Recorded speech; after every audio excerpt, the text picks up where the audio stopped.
आज का प्रातः क्लास है 15 अप्रैल 1968। रूहानी बच्चों के प्रति सिर्फ रूह कहें तो जीव निकल जाता है, इसलिए कहते हैं रूहानी बच्चों के प्रति। रूहानी बाप समझाते हैं अपन को आत्मा समझना है। हम आत्माओं को बाप से ये नॉलेज मिलती है,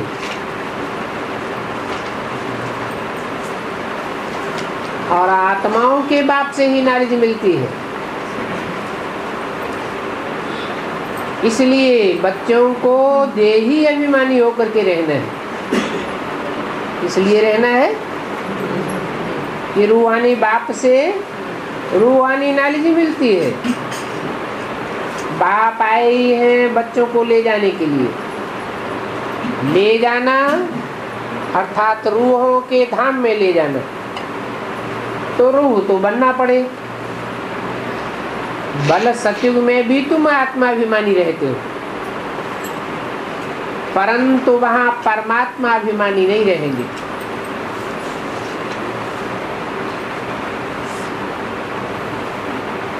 यहाँ तुम आत्माभिमानी भी बनते हो तो परमात्मा अभिमानी भी बनते हो। जानते हो कि अब परम पिता परमात्मा की संतान है। यहाँ और वहाँ में बहुत फर्क रहता है।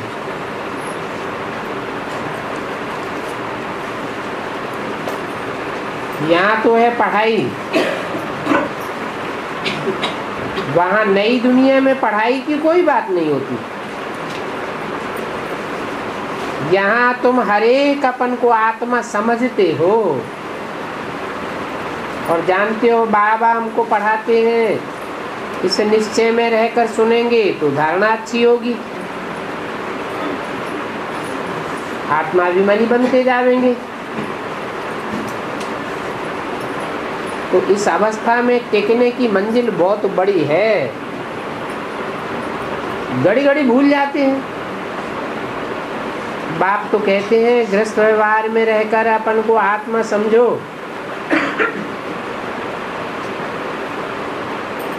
इसलिए ये मंजिल बहुत बड़ी है। सुनने में तो बहुत सहज लगता है। बच्चों को यही अनुभव सुनाना है कि कैसे अपन को आत्मा समझ, दूसरों को आत्मा समझ बात करना है। इसमें मेहनत चाहिए, अच्छी प्रैक्टिस चाहिए।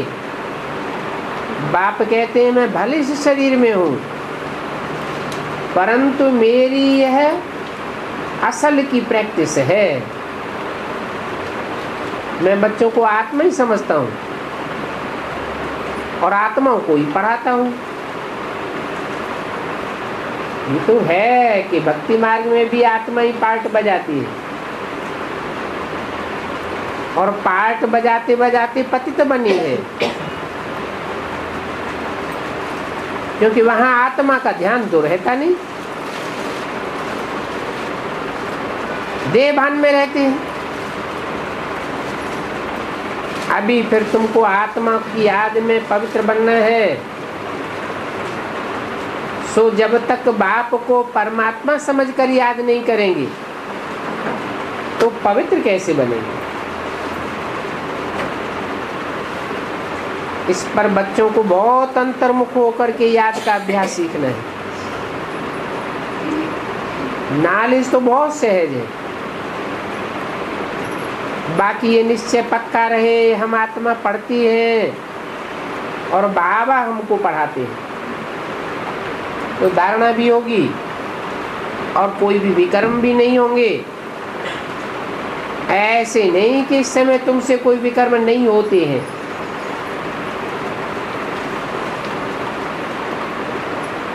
क्योंकि विकर्मा जी तो अंत में ही बनेंगे, जबकि याद की यात्रा पक्की हो जाएगी। भाई भाई की दृष्टि बहुत मीठी रहती है। इस दृष्टि में कब देह अभिमान नहीं आवेगा। बच्चे समझते हैं बाप की नॉलेज बहुत ही डीप है, अगर ऊंच से ऊंच बनना है तो ये प्रैक्टिस अच्छी रीति करनी पड़े और इस पर गौर करना है। अंतर्मुख होने के लिए एकांत भी चाहिए। जैसे यहाँ एकांत है, घर में व धंधोधड़ी में तो ये एकांत मिल नहीं सकता। यहाँ तुम प्रैक्टिस बहुत अच्छी कर सकते हो।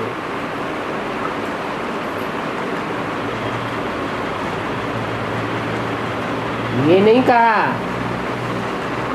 कि यहाँ तुम बहुत अच्छी प्रैक्टिस करते हो, क्या कहा?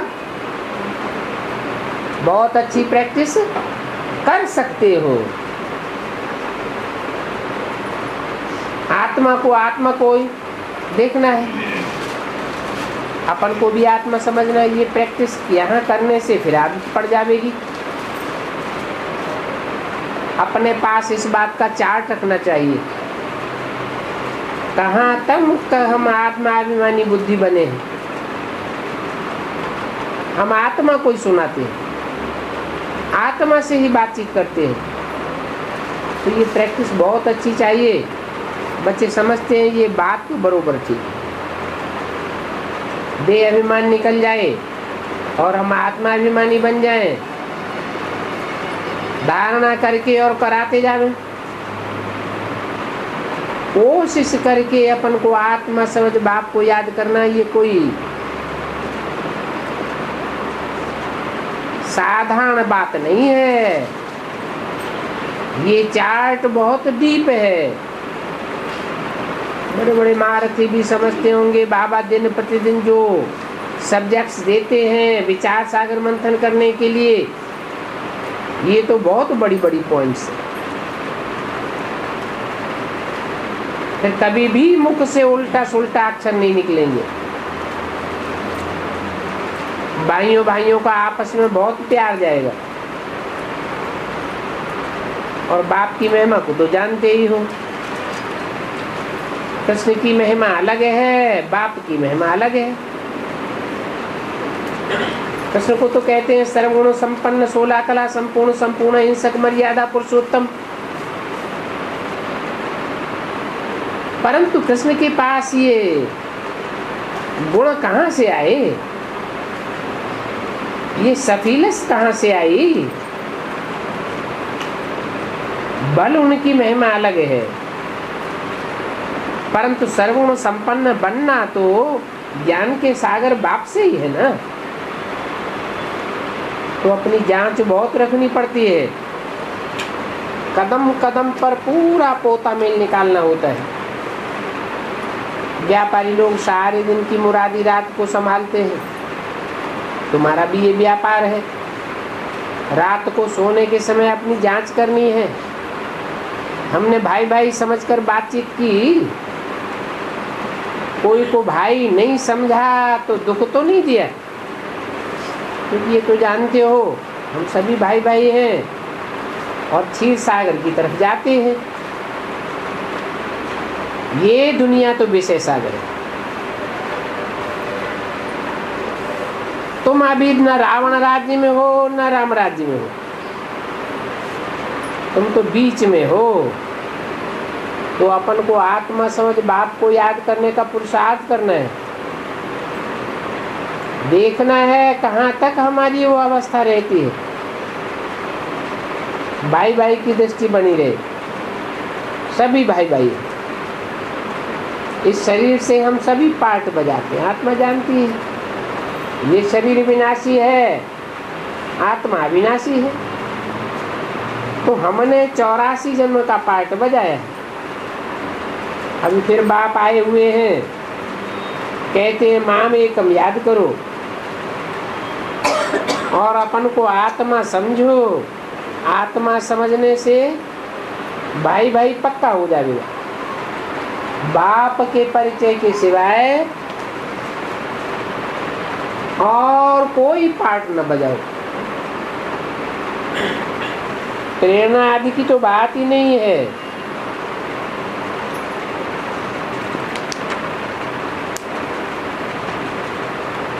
जैसे टीचर बैठ समझाते हैं वैसे ही बाप बच्चों को समझाते हैं।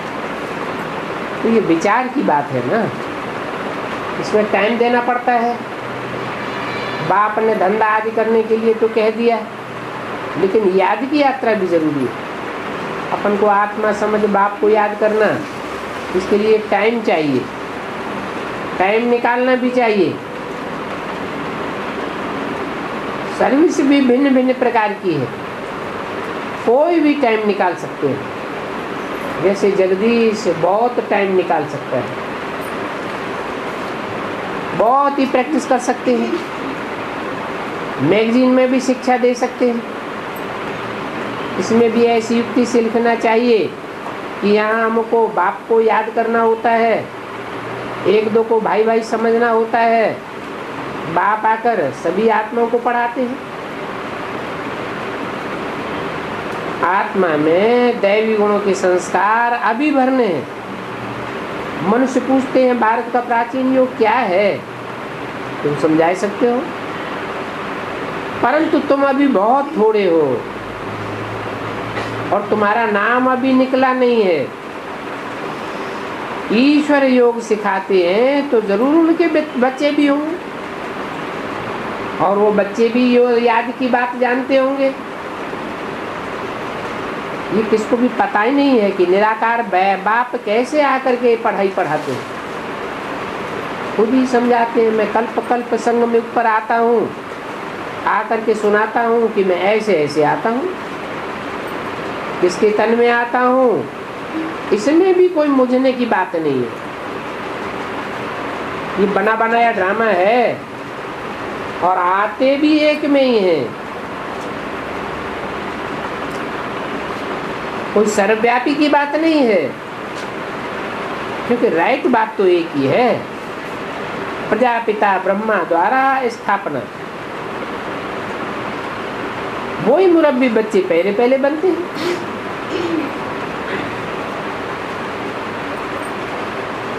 आदि सनातन देवी देवता धर्म स्थापन करते हैं,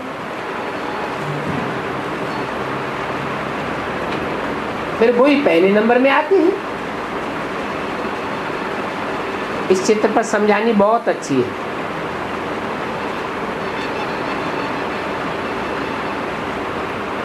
ब्रह्मा से विष्णु, विष्णु से ब्रह्मा कैसे बनते हैं, ये बात और कोई समझ ही नहीं सकता, और समझाने की भी युक्ति होती है। अभी तुम समझते हो बाप कैसे आदि सनातन देवी देवता धर्म की स्थापना करते आते हैं, कैसे चक्र फिरता है, और इन बातों को और कोई जान भी नहीं सकते हैं। तो बाप कहते हैं ऐसी युक्ति से समझाओ और लिखो। योग कौन सिखला सकते हैं, ये बात मनुष्यों को मालूम पड़ जाए तो तुम्हारे पास ढेर के ढेर आवेंगे, समझेंगे कि सिवाय एक परमपिता परमात्मा की योग कोई सिखा ही नहीं सकता। इतने बड़े बड़े आश्रम जो बने हैं वो सभी हिलने लग पड़ेंगे। पिछाड़ी को तो ये होना ही है। क्या होना है कि मंदिर मस्जिद गिरजाघर गुरुद्वारे सभी चलने लग पड़ेंगे। उनके सभी फॉलोअर्स को पता चल जाएगा कि राजयोग सिखाने वाला एक ही परमपिता परमात्मा, और तो कोई नहीं सिखा सकता। फिर बंडर खावेंगे। इतनी सभी जो संस्थाएं हैं वो सब भक्ति मार्ग सिखाने वाली है, अंधश्रद्धा सिखाती है। ज्ञान मार्ग की एक भी संस्था नहीं है। जब ये बात सबकी बुद्धि में पक्की बैठ जाएगी तब तुम्हारी विजय होगी। ये भी तुम जानते हो। हर 5-4 वर्ष बाद बाप आते हैं बाप द्वारा तुम ही सीखते हो और फिर सिखाते रहते हो। कैसे किसको सन्मुख समझावे और कैसे लिखत में बतावे, समझावे। कल्प कल्प ऐसे ही चलते चलते पिछाड़ी को ऐसी युक्ति निकलती है जो बहुतों को पता पड़ जाता है। क्या कहा है? बहुतों को पता पड़ने की बात है शुरुआत में और बीच में क्यों नहीं निकलती? पिछाड़ी में ऐसी युक्ति निकलेगी जो सारी दुनिया को संदेश मिल जाएगा। एक परमपिता परमात्मा ही राजयोग सिखलाने वाला है। सच्चे धर्म की स्थापना बाप के सिवाय और कोई कर ही नहीं सकता। तुम समझते हो, उस तरफ रावण है और इस तरफ राम है। रावण पर तुम जीत पहनते हो। ये क्या बात हुई? उस तरफ रावण है और इस तरफ राम है। रावण पर तुम जीत पहनते हो, माना रावण संप्रदाय पर जीत पहनते हो। कौन है रावण? है गुरु लोग। अरे तो रावण के तो 10 सिर दिखाए जाते हैं, तो उनके नाम रूप ही तो होंगे। है सिर्फ इतना कह देने से थोड़ा ही रावण का चित्र और चरित्र बन जाएगा। कौन है गुरु लोग? अनेकों का नाम लेने से किसको किसको पकड़ेंगे? मुखिया तो एक होता है, तो कौन है रावण? उस तरफ है रावण, इस तरफ है राम। है हाँ, वो तो ठीक है। अनेक मत हैं, अनेक मत वालों ये मत वो रावण के सिर के रूप में दिखाए गए हैं, लेकिन उनमें भी कोई मुख्य मत देने वाला मुख्य मुखिया होगा ना, जिसके कंट्रोल को सारे ही मुख मानते हो, उसके पीछे पीछे आने वाले हो। अरे चित्र बनाते हैं तो चरित्र करने वाला कोई है या नहीं है? तो रावण कौन? तो एक सामान्य बात हो गई, गुरु लोग। गुरु में भी गुरु कौन? ब्रह्मा। अच्छा, तो उस तरफ है रावण, उस तरफ है रावण ब्रह्मा, और इस तरफ है राम। ऐसे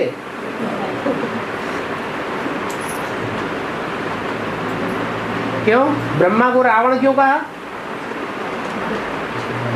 है? कृष्ण वाली सोल, हम कह रहे राम वाली सोल रावण। मुरली में तो बोला है राम ही रावण बनता है। तो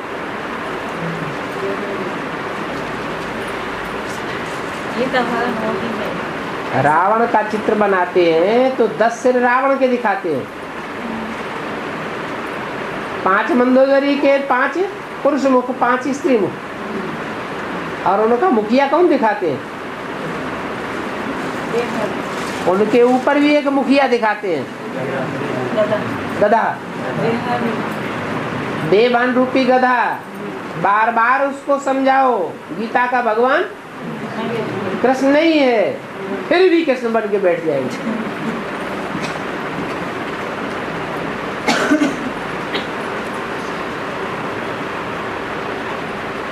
उस तरफ है रावण, किस तरफ?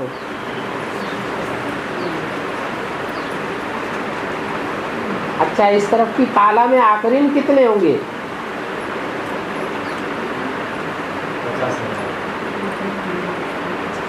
हैं?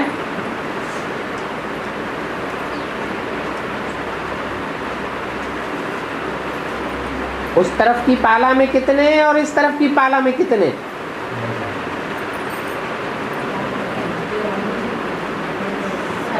इस तरफ की पाला में जो होंगे वो जीते जी नई दुनिया में जावेंगे या नहीं जावेंगे? हैं? जीते जी जाएंगे। तो वो है मुट्ठभर।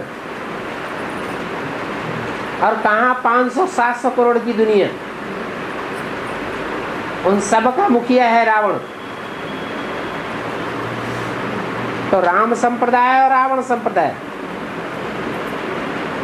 तुम सारे रावण संप्रदाय पर जीत पहनते हो, वो सभी रावण संप्रदाय,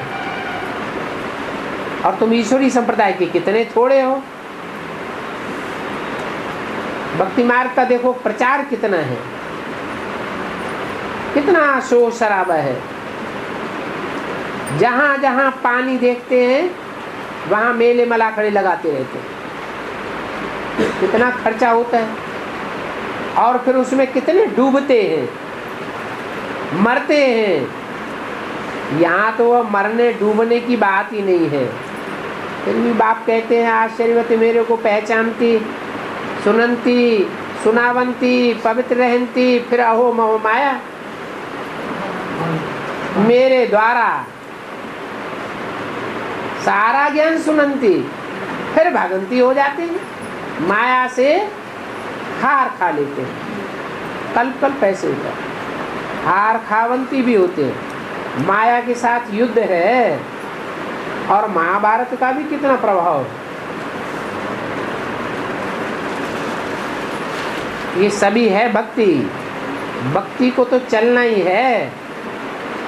आधा कल्प तुम प्रारब्ध भोगते हो ज्ञान की, फिर आधा कल्प बाद रावण राज से भक्ति मार्ग शुरू होता है। उनकी निशानियां भी कायम है। विकार में जाते हैं, फिर देवताएं तो उनको कहेंगे नहीं। कैसे वो विकारी बनते हैं दुनिया में ये कोई भी जानते नहीं। शास्त्रों में भी लिख दिया है देवताएं वाम मार्ग में गए। कब गए ये तो कोई को पता ही नहीं है। कब गए हैं? अरे कब गए देवताएं वाम मार्ग में? दब रही हो। अच्छा, कलयुग में नहीं गए?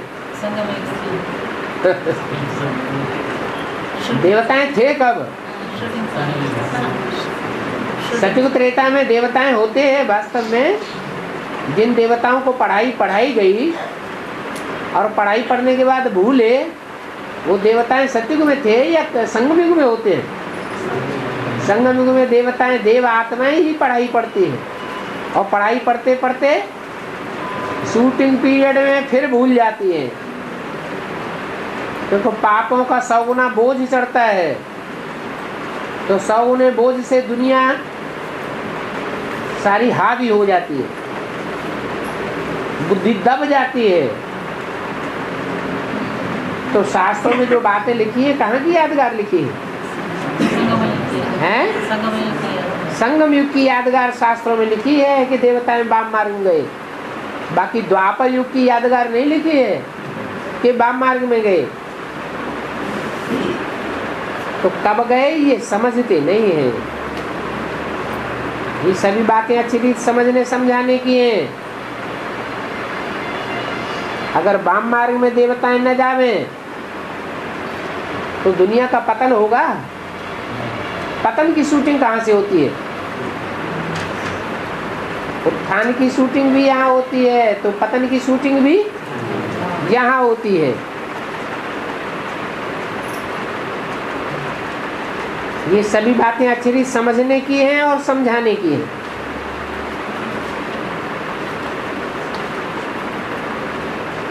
वो भी तब समझे जबकि पहले निश्चय बुद्धि हो जावे।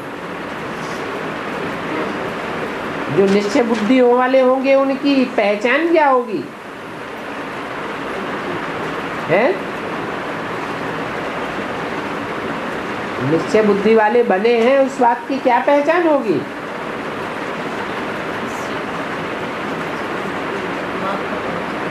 क्या पहचान होगी?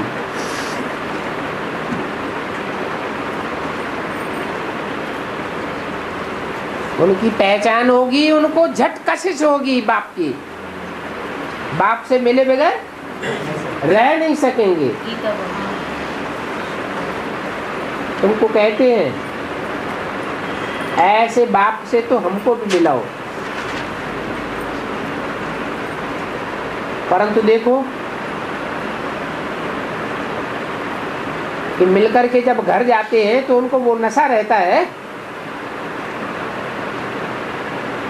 उतने निश्चय बुद्धि रहते हैं, बल याद सताती रहे, चिट्ठी लिखते रहे, आप हमारे बाप हो, आपसे हमको इतना ऊंच वर्षा मिलता है, तो हम क्यों ना आपसे मिलते रहे।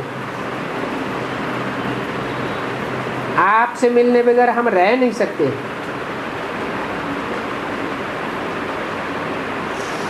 सफाई हो जाती है, जैसे कि सगाई हो जाती है। सगाई के बाद मिलना होता है ना। कुमारी की सगाई हुई, फिर अंदर की तरफ ये बात लगी रहती है, तुम भी समझते हो। वो हमारा बेहद का बाप है। 15:4 की वाणी का तीसरा पेज। टीचर है, पति है, चाचा, मामा, काका आदि सभी संबंध एक से ही है, और सभी से तो दुख ही दुख मिलता है। उनके एवज में ये बाप तो सभी सुख देते हैं। बल वहां करके फैमिली कम होती है, परंतु वहां भी सभी सुख देने वाले होते हैं। अभी तुम सभी को सुख के संबंध में बांध रहे हो, पहले दुख के बंधन में थे। अभी ये है पुरुषोत्तम बनने का पुरुषोत्तम संगम युग, जो अलग है। मनुष्य की बुद्धि में आधा कल्प के शास्त्रों आदि की बातें जो बैठी हुई है वो निकलती नहीं, घड़ी घड़ी भूल जाते हैं। मूल बात है अपन को आत्मा समझ, बाप को बहुत प्यार से याद करना, याद के से खुशी का पारा चढ़ेगा। भक्ति तो हम करते ही आए हैं, हमने ही सबसे जास्ती भक्ति की है। तड़पते तड़पते धक्के खाते खाते अभी बाप मिला है। अभी बाप आए ही हैं वापस ले जाने के लिए, तो जरूर पवित्र बनना है, दैवी गुण भी धारण करने हैं। सारे दिन का पोता मिल रात को निकालना है। आज सारा दिन में कितने को बाप का परिचय दिया। बाप का परिचय देने बगैर सुख नहीं आना चाहिए, जैसे कि तरफन लग जाती हो। बिगड़ बहुत पड़ते हैं, कितनी मारें खाती हैं, और कोई भी सतयुग में पवित्रता और कोई भी युग में पवित्रता की बात नहीं होती है। यहाँ संगम पर तो पवित्र बनते हो तो कितने बिगन डालते हैं। पावन बन करके पावन वापस जाना होता है, ये भी तुम जानते हो। संस्कार आत्मा ले जाती है। कहते हैं जो युद्ध के मैदान में मरेंगे वो स्वर्ग में जाएंगे। अब कौन सा युद्ध का मैदान है सो जानते नहीं, इसलिए बहुत ही खुशी से लड़ाई में जाते हैं। उनसे पूछना पड़े अभी स्वर्ग है कहाँ। ये भी संगम युग की यादगार है। बाकी हाँ, संस्कार ले जाते हैं युद्ध के, तो फिर शरीर छोड़ करके लड़ाई के मैदान में ही चले जाते। तुम्हारे पास देखो कमांडर भी आता था, मेजर, सिपाही आदि कहाँ कहाँ से आ जाते हैं। सचमुच स्वर्ग में कैसे जावेंगे ये कोई भी समझते नहीं। युद्ध के मैदान में तो उनको मित्र संबंधी आदि ही याद आते हैं। अभी बाप कहते हैं कि अभी सभी को वापस जाना है, मुझे याद करो, अपन को आत्मा भाई समझो। सभी आत्माओं को एक बाप से ही वर्षा मिलता है। जो जितना पुरुषार्थ करेंगे उतना उच्च पद पावेंगे। भाई भाई की दृष्टि पक्की रखनी है। वो लोग भी कहते हैं हम सभी भाई भाई हैं, परंतु इसका अर्थ कोई नहीं समझते हैं। भाई भाई हैं तो एक बाप भी तो चाहिए ना। अभी तुम कितने समझदार बने, वो है बेसमझ, भाई भाई का अर्थ ही नहीं समझते, बाप को ही नहीं जानते। इनको ठिक्कर बिक्कर कुत्ते बिल्ले सब में ठोक दिया है। इसलिए बाप ने कहा है, गीता में ये लिखा हुआ है, जब जब धर्म की ग्लानि होती है तब तब मैं आता हूँ। तो ये यदा यदा धर्मस्य का अर्थ भी उनसे तुम पूछो, बिल्कुल ही नहीं जानते हैं। कहेंगे संभवामि युगे युगे, हर युग में आता हूँ। अरे हर युग में धर्म की ग्लानि थोड़ी ही होती है। भगवान को डिफेम करना, इसकी तो इनको बहुत सजा मिलनी चाहिए। हम समझते हैं हम निष्काम सेवा करते हैं, हमको फल की इच्छा ही नहीं है, परंतु फल तो ऑटोमेटिकली मिलना ही मिलना है। निष्काम सेवा तो एक ही बाप करते हैं। आत्माओं को तो कर्म का फल जरूर ही मिलता है। बच्चे भी समझते हैं हम बाप की कितनी ग्लानि करते आए, बाप की भी ग्लानि, देवताओं की भी ग्लानि कर दी। ऐसी ऐसी ग्लानि के शास्त्र इकट्ठे करने चाहिए। एक मैगजीन भी है जो कृष्ण को चक्र दिखाई दिया है, सभी को मारते जाते हैं। जैसे शंकराचार्य ने कहा है नारी नरक का द्वार है, ऐसी ऐसी किताब हाथ में रखनी चाहिए समझाने के लिए। यहाँ तो तुम डबल अहिंसक हो, न काम कटारी चलाना न क्रोध करना। क्रोध भी एक विकार है। लिखते हैं बाबा हमने बहुत गुस्सा किया, बाबा समझाते हैं बच्चे थप्पड़ आदि न मारो, वो भी भाई है ना, इसमें भी आत्मा है। आत्मा छोटी बड़ी तो नहीं हो सकती है, ये बच्चा नहीं छोटा भाई है, आत्मा के रूप में समझना है। छोटे भाई को मारना थोड़े ही चाहिए, इसलिए कृष्ण को भी दिखाते हैं, उनको मारा। मारना तो क्रोध की निशानी है, उनको ओखली से बांधा, ये किया। परंतु ऐसी बात है नहीं है, ये सभी शिक्षाएं हैं।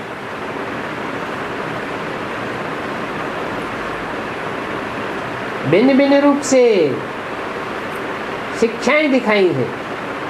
बाकी वहाँ कृष्ण को क्या परवाह रखी है मक्खन आदि खाने की? बातें तो महिमा की दिखाई हैं सभी उल्टी बातें। अभी तुम उल्टी महिमा करेंगे, तुम कहेंगे सर्वगुण संपन्न, वो कहेंगे उन्होंने चोरी की, उन्होंने ये किया, उन्होंने ये भगाया, सारी उल्टी बातें करती। महिमा के बदली ग्लानि ही ग्लानि करती। देखो ये भी ड्रामा में नूद है, ये सभी समझाना होता है।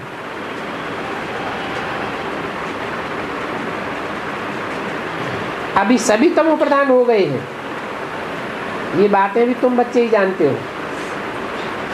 फिर बाप आकर तमो प्रधान से सतो प्रधान बनाते है तो बहुत सहज युक्ति बाप ही बताते हैं। पढ़ाने वाला है बेहद का बाप, तो उनकी मत पर चलना पड़े। डिफिकल्ट से डिफिकल्ट सब्जेक्ट ये है, कौन सा? श्रीमत पर चलना। पद भी तुम कितना ऊंच पाते हो। अंतराचार शक्ति वाणी का चौथा पेज। अगर सहज हो तो सभी इस इम्तिहान में लग जावे और पास हो जावे। तुम समझते हो इसमें बड़ी मेहनत लगती है, देह अभिमान में आने से कुछ न कुछ विक्रम बन जाता है। इसलिए छुई मुई का दृष्टांत दिया हुआ है। बाप को याद करने से तुम खड़े रहेंगे, भूलने से कुछ न कुछ भूले हो जाएंगी, मद भी कम हो जाता है। शिक्षा तो सबू को मिलती है, जिसकी फिर बाद में गीता बैठ बनाई है। बाप ने जो शिक्षाएं दी हैं उनकी यादगार गीता बनाई है। रामायण, गरुड़ पुराण आदि कितने शास्त्र हैं। गरुड़ पुराण में भी रोचक बातें दिखाई हैं। तो मनुष्य मनुष्यों को डर बना रहे, ऐसे पाप करने से ऐसे ऐसे बनेंगे। रावण राज्य में तो पाप होते ही हैं, चाहे कितना भी गरुड़ पुराण पढ़े सुनावे, कांटों से भी भेंट की जाती है। ये दुनिया ही कांटों का जंगल है। बाप कहते हैं दृष्टि को बदलना है, बहुतों की दृष्टि वो ही रहती है। बहुत समय के हिरे हुए हैं, अच्छे अच्छे स्टूडेंट भी किसका मुख देखते रहेंगे। शरीर तरफ प्यार चला जाता है, विनाशी चीज से प्यार रखने से फायदा ही क्या होगा। अविनाशी के साथ प्यार रखने से अविनाशी बन जाएंगे। बच्चों को उठते बैठते चलते एक बाप को याद करना है, कैसे औरों को समझावे। गंगा का पानी तो पतित पावनी नहीं है, उसमें तो नालों का गंदा कचरा आदि पड़ता रहता है। नदी स्वच्छ होकर के पहाड़ों से आती है, फिर मलेच्छ होकर के सागर में जाती है। जो भी नदी पहाड़ से निकलती है बहुत ही स्वच्छ होती है।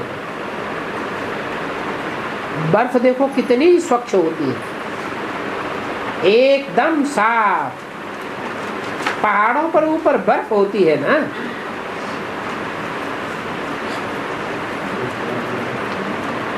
बर्फ की गिरी जो ऊपर से गिरती है साफ से शुद्ध होती है।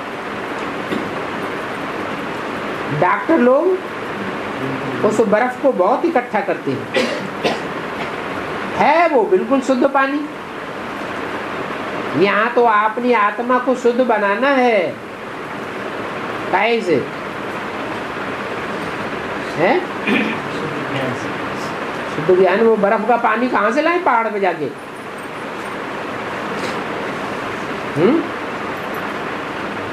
पवित्र को वैष्णव कहा जाता है। आदि सनातन धर्म के वैष्णव कुल के पवित्र थे, परंतु अभी तो पवित्र नहीं है, अभी तो विकारी है। जो विकारी है उनको वैष्णव थोड़े ही कहेंगे, वेजिटेरियन है, पावन तो नहीं है, पतित ही तो है। बाहर खाने वाले को वैष्णव नहीं कहेंगे। ऐसे जैसे पतित मनुष्य होते हैं, तुमको तो पावन बनना है। वैष्णव कुल के तुम सत्युग में जाकर के देवता बनते हो, दूसरे कोई तो हो भी नहीं सकते। भारतवासी वैष्णव कुल के परंतु अभी पवित्र न होने के कारण उनको वैष्णव नहीं कहा जाता। मूल बात है याद की। बाप को याद किया तो वर्षा जरूर याद आएगी, जितना याद करेंगे उतना वर्षा मिलेगा। बाप समझाते भी बहुत सहज है। अलफ माने अल्लाह, बे माना बादशाही, बस, और तो कोई तकलीफ भी नहीं देते। तुम बेहद के बाप के पास आए हो वर्षा लेने के लिए, और ये है अलौकिक बाप, इन द्वारा ही तुमको वर्षा मिलता है। तुमको याद इनको नहीं करना है। क्या कहा? साकार में या निराकार को याद तो करना है, परंतु याद तुमको इनको नहीं करना है। इनको फोटो भी रखने की दरकार नहीं है। इनका क्या, कोई भी देहधारी का फोटो नहीं रखना। सन्यासी लोग तो अपना लॉकेट आदि दे देते हैं याद करने के लिए, परंतु ये तो ऐसे नहीं कहते हैं कि हमारा फोटो रखो। वो बाप तो कहते हैं मामे कब याद करो। वर्षा तुमको एक बाप से ही मिलता है। वो बेहद का बाप कितना लवली है, बाकी तो सभी दुख देने वाले। वो एक ही बाप है, सभी के बदले सुख देते हैं और सभी प्रकार के सुख देते हैं, और कोई ये सुख दे ही नहीं सकता। सीढ़ी तो नीचे ही उतरते हैं, ऊपर तो कोई जाते ही नहीं है। तुम्हारी बुद्धि में भी अभी सारा चक्र है। ये चक्र और झाड़, इसमें सभी धर्म वालों को आ जाता है। सीढ़ी में सभी धर्म वालों का नहीं आता है। वो सीढ़ी से इतना नहीं समझेंगे। कौन? दूसरे धर्म वाले। सीढ़ी भारतवासियों की 84 जन्मों की कहानी। उन्हों को फिर गोला आदि झाड़ दिखाना है। ये त्रिमूर्ति और चक्र मुख्य है। मुख्य बात भी बाप समझाते रहते हैं, अपन को आत्मा समझना है। आत्मा समझने से शुद्ध प्रेम हो जाएगा, भाई बहन समझने से भी काम नहीं निकलता है। तो बाप कहते हैं भाई भाई समझो, इस बात में ही मेहनत है, बाकी ज्ञान तो बहुत सहज है। बाप जो समझाते हैं फिर औरों के लिए युक्ति से लिखना है, बुद्धि में तभी टिक सकेगा। जब कोई समझे तब कहेंगे ये ज्ञान तो बिल्कुल राइट है। सिर्फ लिटरेचर से कोई का समझना बहुत मुश्किल है, इसलिए थोड़ा समझा करके लिटरेचर देना चाहिए। दिन प्रतिदिन तुम्हारा नाम होता जाएगा, समझेंगे बरोबर। कोई भी मनुष्य प्राचीन राजयोग नहीं सिखा सकता। वो लोग तो गपोड़ा मारते रहते हैं, फलाना ब्रह्म विलीन हो गया, फलाना पार निर्वाण चला गया। बाप समझाते हैं वापस तो कोई भी नहीं जाता, सभी इस दुनिया में जन्म लेते रहते हैं और सभी ड्रामा के बंधन में बांधे हुए हैं। शंकर की भी कोई बारात नहीं है, बारात तो शिव की है। कैसे सभी जाते हैं, जैसे मक्खियों की रानी आगे आगे जाती है, सारा झुंड उनके पीछे जाता है, कितना मनारा हो जाता है। अच्छा, बच्चों को गुड मॉर्निंग।